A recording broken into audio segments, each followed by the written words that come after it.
my God! This is the view! Yan ang view!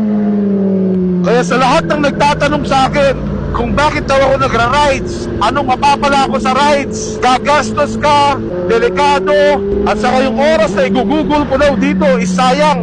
Ito masasabi ko sa inyo, itong nakikita nyo ngayong tanawin, itong nararamdaman ko ngayon na excitement habang pinipiga ko tong motor ko, nararamdaman ko tong hangin, nakakakita ako ng mga ganitong tanawin, nakakalimutan ko kahit papano yung mga problema na dumarating. Pag nakakaramdam na ako ng ganitong feeling, nare-reset yung buong pagkatao ko, yung utak ko, makakapag-isip na ako ng maayos, matino. Yung ganitong feeling ay hindi mo kailanman mabibili. Ito ang reason kung bakit ako nagmumotor. Ito ang reason kung bakit ako nagra-rides. Ito ang reason kung bakit kating-kati ako sumakay.